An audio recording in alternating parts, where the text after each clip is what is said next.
word Buddha is not a proper name, it's a title. And it's based on the Sanskrit root Buddh, B-U-D-H, which means to be awake. And so you could say the Buddha is the man who woke up from the dream of life as we ordinarily take it to be, and found out who he was, who he is. It's curious that this title was not something new. There was already in the whole complex of Hinduism the idea of Buddhas, of awakened people, and curiously they are ranked higher than gods.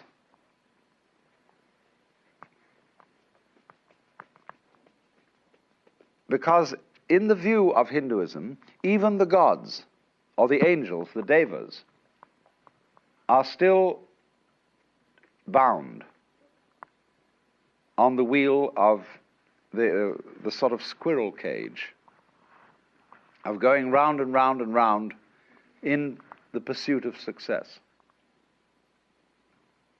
And the idea is that if you pursue something that you can call success, pleasure, good,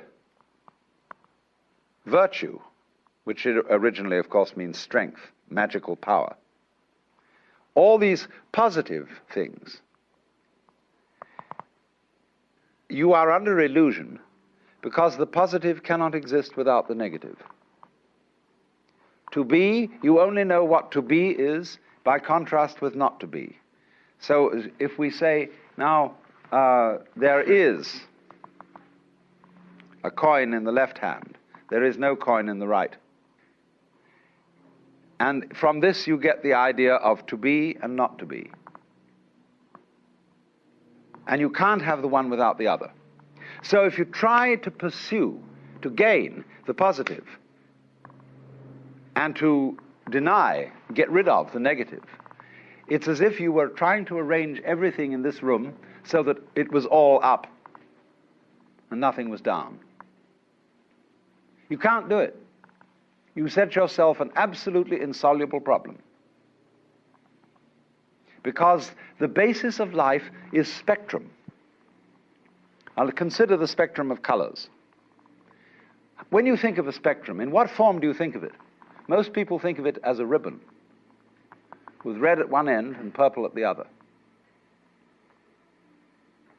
But the spectrum is actually a circle, because purple is the mixture of red and blue. It goes right round. And so in this way, all sensation, all feeling, all experience whatsoever is moving through spectra. You don't only have the spectrum of color, you have a spectrum of sound, you have various complex spectra of texture, of smell, of taste, and you're constantly operating through all the possible variations of experience. And it implies that you can't know one end of the spectrum without also knowing the other. So if you wanted, if say your favorite color is red, and you wanted only red, and you had to exclude, therefore, blue and purple. Without blue and purple, you can't have red.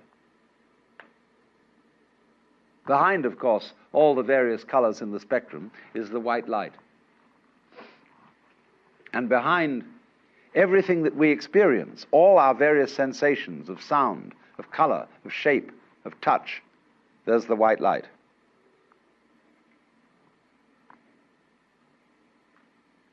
And I'm using the phrase, the white light, rather symbolically. I don't mean it literally. But there is common to all sensations what you might call the basic sense. And if you explore back into your sensations and reduce them all to the basic sense, you're on your way to reality, to what underlies everything, to what is the ground of being, the basic energy.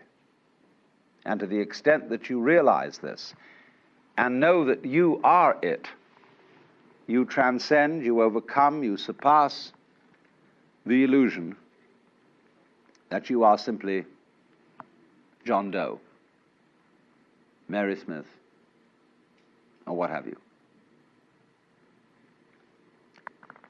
So then, the Buddha, as the man who woke up, is regarded as one Buddha among a potentiality of myriads of Buddhas. Everybody can be a Buddha. Everybody has in himself the capacity to wake up from the illusion of being simply this separate individual. The Buddha made his doctrine very easy to understand, because in those days there wasn't very much writing being done, and people committed things to memory. And so he put his doctrine or method in various formulae, which are very easy to remember, and I'm going to explain it in those terms so that you can remember it just as well. He, of course, practiced the various disciplines that were offered in the Hinduism of his time, but he found in a certain way that they had become unsatisfactory, because they had overemphasized asceticism, had overemphasized putting up with as much pain as you can. There was a feeling, you see, that if the problem of life is pain, let us suffer. And this is the root of the ascetics, you see, who lie on beds of nails, who hold a hand up forever and ever and ever, who eat only one banana a day, who renounce sex, who do all these weird things, because they feel that if they head right into pain and don't become afraid of it, but suffer as much pain as possible, they will, by this method, overcome the problem of pain. And they will set themselves free from anxiety. There's a certain sense in that, as you can obviously see. Supposing, for example, you have absolutely no fear of pain. You have no anxieties. You have no hang-ups. How strong you would be. Nobody could stop you. You would have ultimate courage. But the Buddha was very subtle. He is really the first historical psychologist, the great psychologist, psychotherapist. He is very subtle because he saw that a person who is fighting pain, who is trying to get rid of pain, is still really fundamentally afraid of it. And therefore, the way of asceticism is not right. Equally, the way of hedonism, of seeking pleasure, is not right. So the Buddha's doctrine is called the middle way, which is neither ascetic nor hedonistic. So it's summed up in what are called the Four Noble Truths. And the first is called dukkha.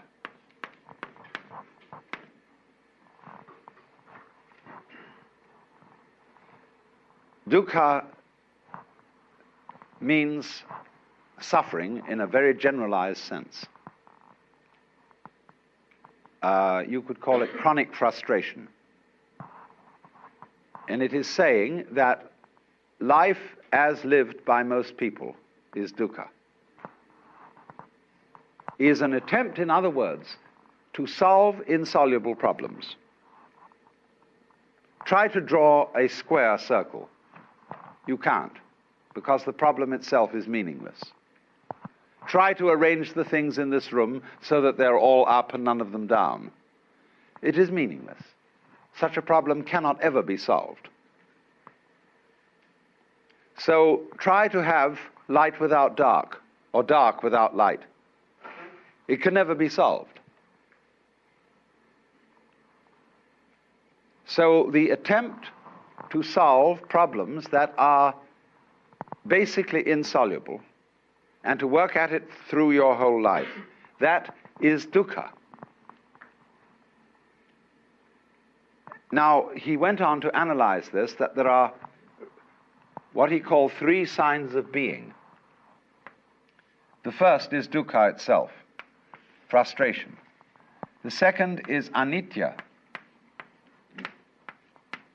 And this means the letter A in Sanskrit at the beginning of a word is often the equivalent of our non.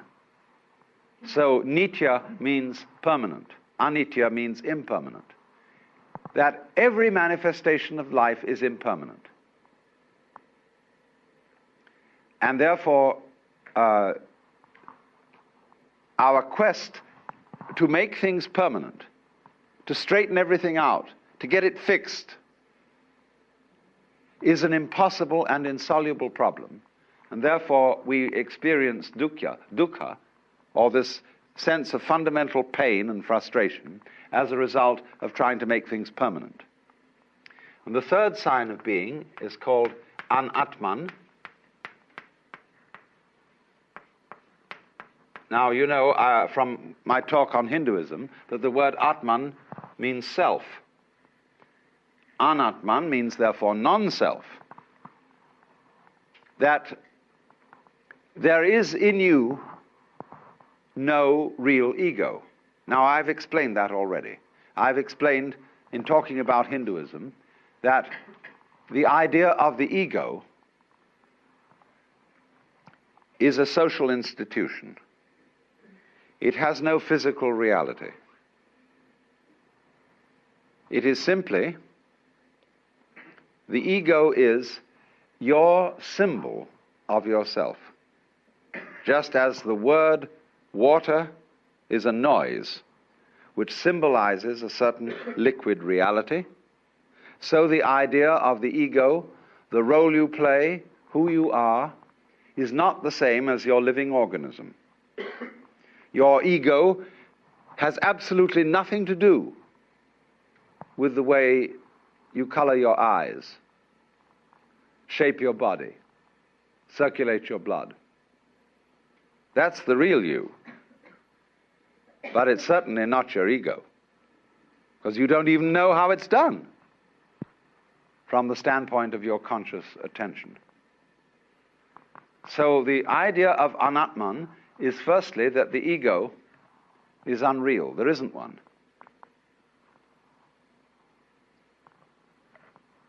Now then, this then is the first truth. There is this situation that we have dukkha, or frustration, because we are fighting the changingness of things, and because we don't realize that the ego, the I, is unreal. The second of the Four Noble Truths is then called Trishna.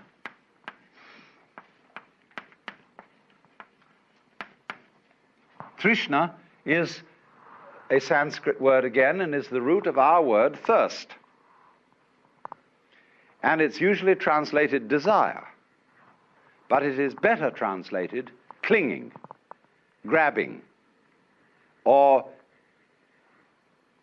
there's an excellent modern American slangy word, hang up.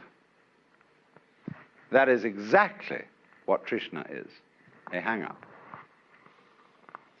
Trishna is clutching. As, for example, what we call smother love. When a mother is so afraid that her children may get into trouble, that she protects them excessively. And as a result of this, prevents them from growing. Or when lovers cling to each other excessively and have to sign documents that they will curse and swear to love each other always. They are in a state of trishna. And this is the same thing as holding on to yourself so tightly that you strangle yourself. Now, so the second truth then about trishna is that the cause of dukkha is trishna. Clinging is what makes suffering. If you don't recognize that this whole world is a phantasmagoria, an amazing illusion, a weaving of smoke, and you try to hold on to it, you see, then you start suffering, seriously suffering. Trishna is in turn based upon avidya.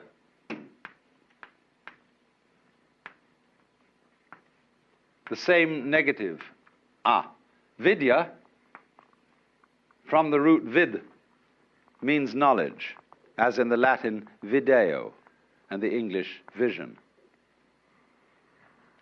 Avidya, therefore, is ignorance. Gnosis, gna, means, of course, to know. Knowledge is the same thing as gnosis in Greek. To know. So this is not to know, to ignore, to overlook. And I explained in the first talk in this series how we ignore all kinds of things because we notice only what we think noteworthy. And therefore our vision of everything is highly selective.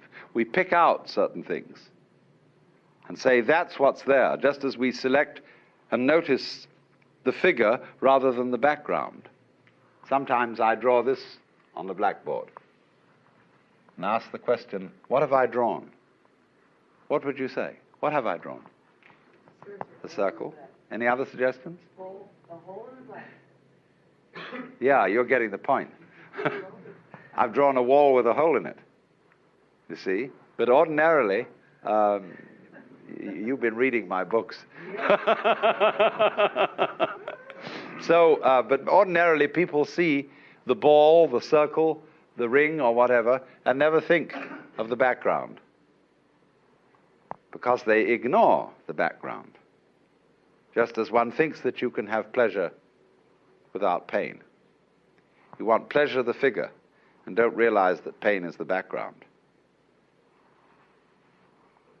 So avidya is this state of restricted consciousness, restricted attention, that moves through life unaware of the fact that to be implies not to be, and vice versa.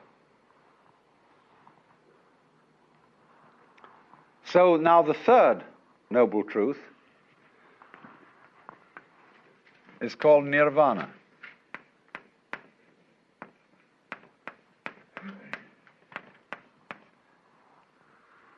This word means blow out. Nira is a negative word, again, like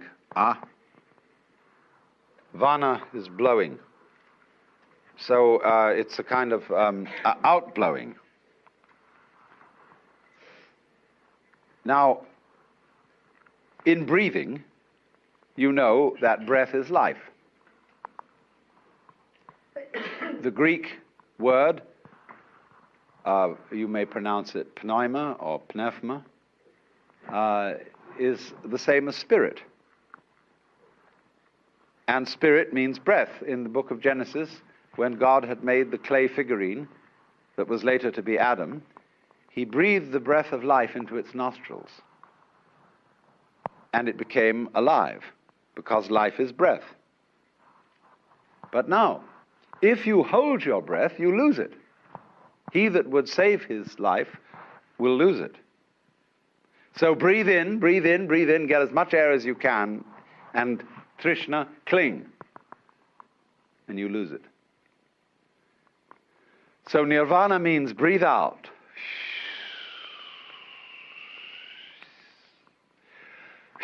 What a relief that was. The sigh of relief. Let it go. Because it'll come back to you if you let it go. But if you don't let it go, you'll just suffocate.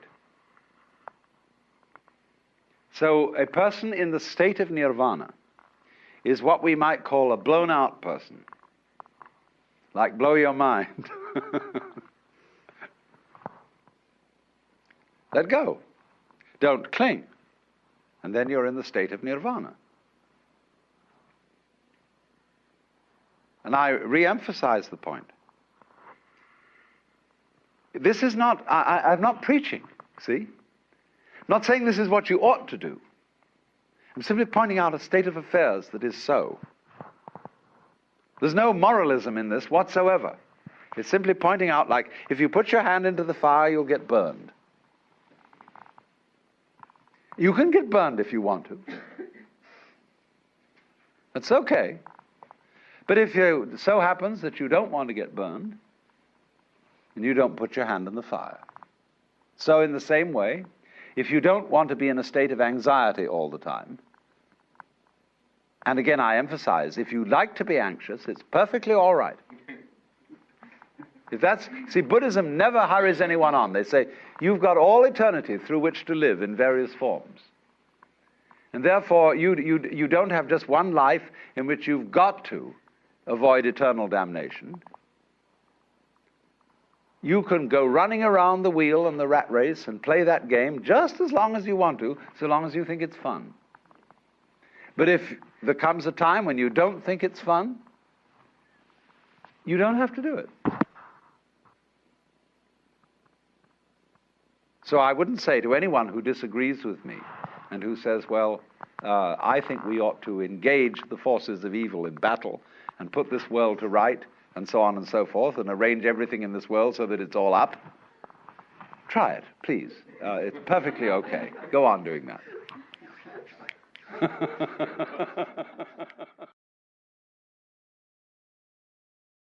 But if you see that it's futile, then you can let go.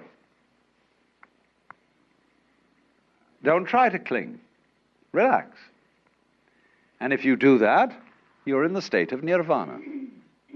And you become a Buddha. And of course it means that you become a rather astonishing person. You may, of course, be subtle about it and make like you're a very ordinary person, so that you don't get people mixed up. And so in Buddhism, the Buddha explained that his doctrine, his method, was a raft. It's sometimes called a yana. The word Y-A-N-A, yana, means a vehicle, a conveyance. And when you cross a river on a raft, and you get to the other shore, you don't pick up the raft and carry it on your back. You leave it behind. But people who are what I would call hooked on religion are always on the raft. They're going back and forth, back and forth, back and forth on the raft. So the clergyman tends to turn into a ferryman who's always on the raft and never gets over to the other shore himself. Now, there's something to be said for that, because how are we going to get the raft back to the first shore to bring over the other people? See? Somebody has to volunteer to take the back journey. But he must be awfully careful to realize that the real objective is to get the people across and set them free. If you dedicate yourself to ferrying people across, don't ask them to come back on the raft with you, because you'll get overcrowded and people will think that the raft is the goal rather than the other shore. So when I find this in actual practice, that when clergymen do not ever ask for money, and it's all right, like a doctor who simply charges a fee. Says, you come to me, you pay me so much. But the clergyman says, he doesn't say pay me so much. He says, we would like your pledge, your voluntary contribution. See, and then nobody knows what to give. That's the idea of the raft. Now then, the fourth noble truth is called marga.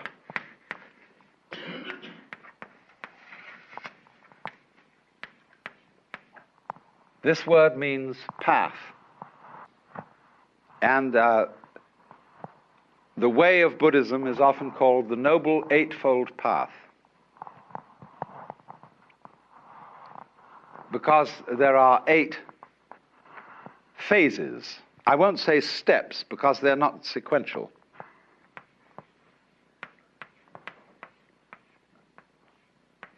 Samyak is a very curious phrase. It doesn't mean right in our sense of correct. Sam is the same really as our word sum. Total, complete, all-inclusive. We might use the word integrated, as when we say a person has integrity. That a person who has integrity, we mean he's all of a piece. He's not divided against himself. So, in this sense of samyak, drishti, this is related to the word darshan, which means a point of view or viewing. When you go to visit a great guru or teacher, you have darshan, you look at him,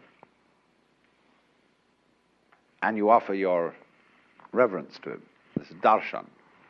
Many senses of it, but it means simply to view. Look at the view.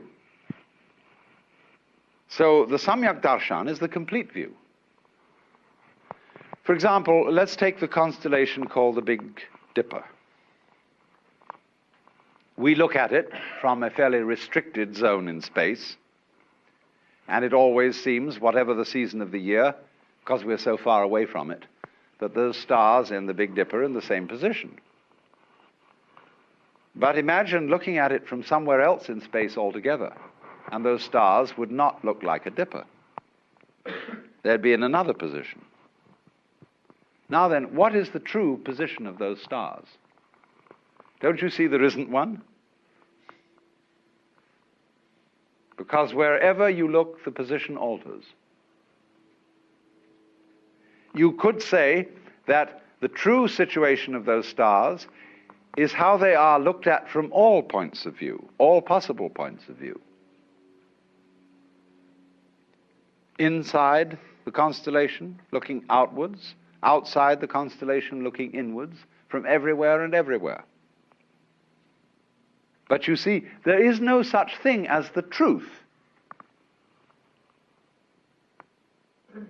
The world, in other words, is not existing independently of those who witness it. Because the world is precisely the relationship between the world and its witnesses. And so if there are no eyes in this world, the sun doesn't make any light, nor do the stars. So what is a relationship. You can, for example, prop up 2 sticks by leaning them against each other, and they will stand. But only by depending on each other. Take one away and the other falls. So in Buddhism it is taught that everything in this universe depends on everything else. That we have a kind of a huge network, and this is called the doctrine of mutual interdependence. All of it hangs on you, and you hang on all of it, just as the 2 sticks support each other. And this is conveyed in a symbol which is called Indra's net. Imagine a multidimensional spider's web in the early morning covered with dewdrops. And every dewdrop contains the reflection of all the other dewdrops. And in each reflected dewdrop, the reflections of all the other dewdrops in that reflection, and so ad infinitum. That is the Buddhist conception of the universe in an image. The Japanese call that jiji muge. A ji means a thing event, a happening. So between happening and happening, mu, there is no ge, separation. Jiji muge. Now, so the first phase of the Eightfold Path has to do with one's view, understanding of the world. The second phase has to do with action, how you act. Buddhist idea of ethics is based on expediency. If you are engaged in the way of liberation and you want to clarify your consciousness, doing that is inconsistent with certain kinds of action. So every Buddhist makes 5 vows, 5 precepts. And you may perhaps have heard the Buddhist formula of taking what is called Panchasila, the 5 precepts. And they take what are called Tisarana, the 3 refuges, and the 5 precepts. The refuges are the Buddha, the Dharma, the doctrine, and the Sangha, the fellowship of all those who are on the way. So the priest, the bhikkhu, the Buddhist monk, and the lay people will chant the formula. Buddhang saranang gacchami, Dhanghang saranang gacchami, Sanghang saranang gacchami. Those are the 3 refuges, the Buddha, the Dharma, and the Sangha. Then they take the 5 precepts. Panatipata veramani sikapadang samadhiyami. Adinadana veramani sikapadang samadhiyami. Kamesu michachara veramani sikapadang samadhiyami. Musavada veramani sikapadang samadhiyami. Kamesu michahara veramani sura merya majapamadatana veramani sikapadam samadhiyami. So they take these 5 precepts. Panatipata. I undertake the precept to abstain from taking life. Adinadana. I undertake the precept to abstain from taking what is not given. Kamesu michahara. I undertake the precept to abstain from exploiting the passions. Musavada. I undertake the precept to abstain from falsifying speech. Sura merya majapamadatana. I undertake the precept to abstain from being intoxicated by sura, merya, and majapamadatana, whatever they were.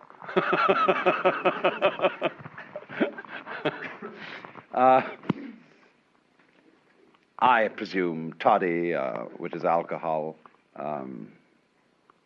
I don't know what else it was. Nobody does know.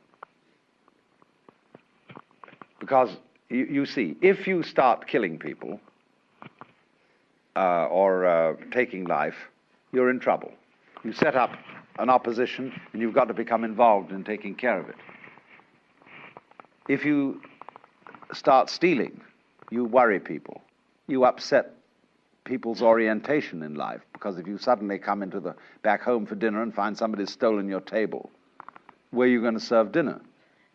If you exploit your passions, it means that when you feel bored and somehow that life is a little bit empty, You say, well, now what are we going to do this evening? Let's go and get stuffed. A lot of people who suffer from obesity are trying to simply fill their empty psyche by stuffing themselves with food. Well, it's the wrong cure. So, likewise, Musavada, if you start telling lies to everybody, you know what happens when you start telling lies. You have to tell extra lies to cover up the first one, and you get into the most hopeless misunderstanding. Speech collapses. And, of course, the intoxication is the same problem as the exploitation of the passions. So there's a purely kind of practical, expedient, utilitarian approach to morals. There's another side to this which doesn't enter into the precepts, which I will explain later.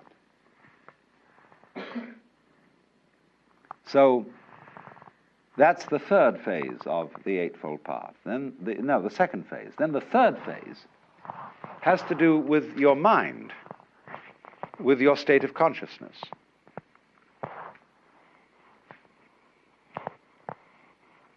And this has to do with what we would ordinarily call meditation.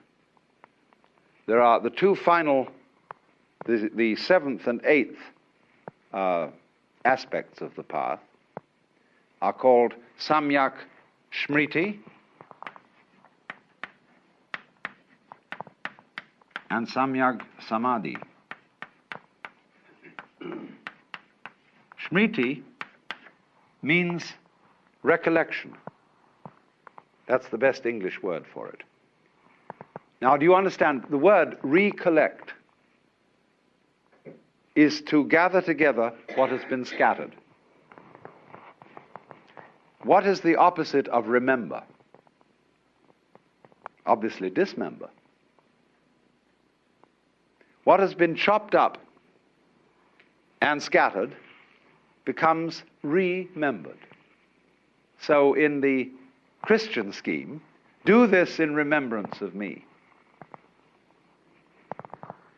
You see, the Christ has been sacrificed, chopped up. But the Mass is celebrated in remembrance. One of the old liturgies says the wheat which has been scattered all over the hills and grows up is gathered again into the bread. Remembered. Go back to your Hindu basis. The world is regarded as the dismemberment of the self, the Brahman, the Godhead. The one is dismembered into the many. So remembrance is realizing again that each single member of the many is really the one. So that's recollection. You can think of it too in another way, and it's really the same way if you think it through. I'm going to leave you with a few puzzles so that you can think them through, and I won't explain them. But another way is to be recollected is to be completely here and now. Are you here and now? Are you really here? There was a wise old boy who used to give lectures on these things, and he would get up and not say a word. He would just look at the audience. And he'd examine every person individually. And they'd all start feeling uncomfortable. He wouldn't say anything. He'd look at them all. And then he'd suddenly say, "Wake up! You're all asleep. And if you don't wake up, I won't give you any lecture."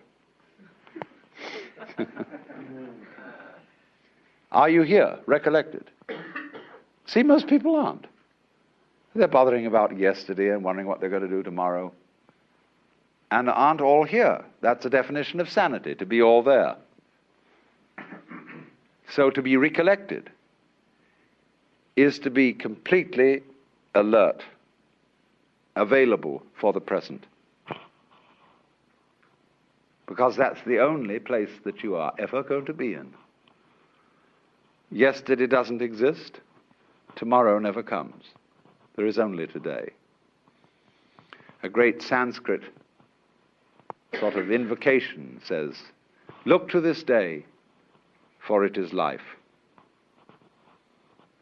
In its brief course lie all the realities of our existence. Yesterday is but a memory. Tomorrow is only a vision. Look well, then, to this day. Such is the salutation of the dawn. So, Smriti means, then, recollectedness in the sense of being all here.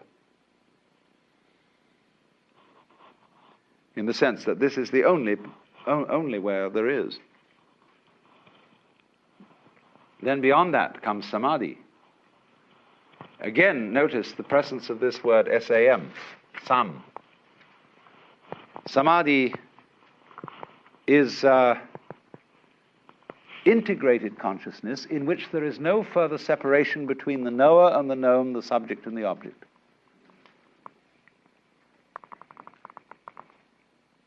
You are what you know.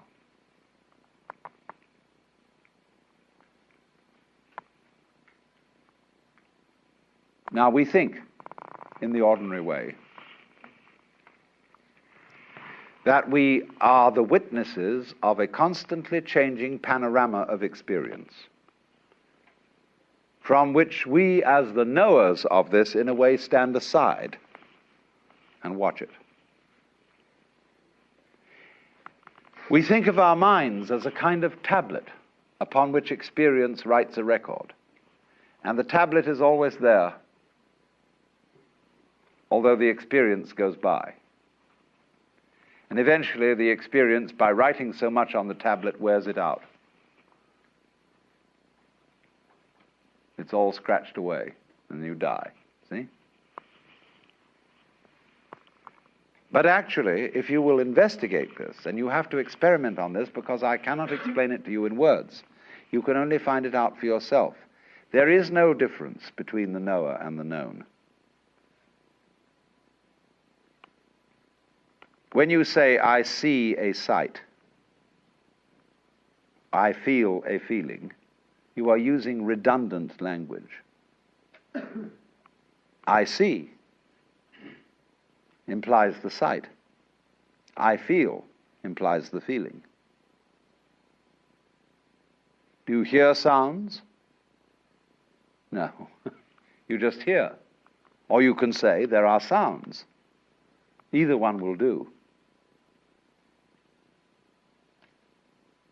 So you will find, if you thoroughly investigate the process of experiencing, that the experiencing is the same as the experiencer. And this is the state of samadhi. I put it originally in this form, that the organism and the environment are a single behavioral process. So, likewise, is the knower and the known.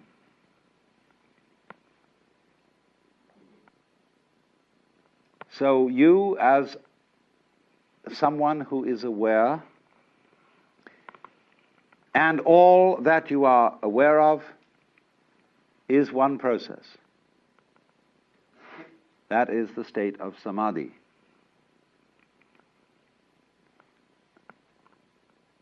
And you get to that state by the practice of meditation. Every Buddha figure practically is seen in the sitting posture of meditation, which is sitting down quietly and being aware of all that goes on without comment, without thinking about it. And when you stop categorizing, verbalizing, talking to yourself inside your head, naturally, the separations between, for example, knower and known, self and other, simply vanish. Can you point to the difference between my 5 fingers? Where will you put your finger if you want to point to the difference? You see, the idea of difference is an abstraction. It just isn't there. in the physical world. Of course, that's not saying that the fingers are joined like a duck's claws with a web, but that it's just that. They're not the same. That's an idea. They're not different. That's an idea. And these ideas just aren't here. See? You can't point to it. You can't put your finger on it. Get then to the state of affairs where you see the world free from concepts. That's what Buddhists mean by void. When they say the world is basically, they use the phrase shunya. That has a meaning of like empty, void. Everything is shunya. This has certainly also the meaning of anitya, of transience, but basically it means you can't catch the world in a conceptual net. Just if you try to catch water in a net, it all slips through. If you try to tie up water in a paper package or grab it in your hands, it all flows through. So, shunya, it doesn't really mean that the world itself, that the energy of the world is nothing at all. It means that no concept of it is valid.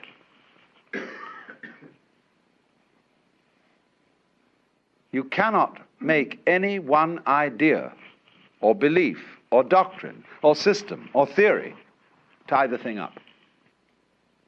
So, if you go through this and you get completely blown out and released and are in the state of nirvana,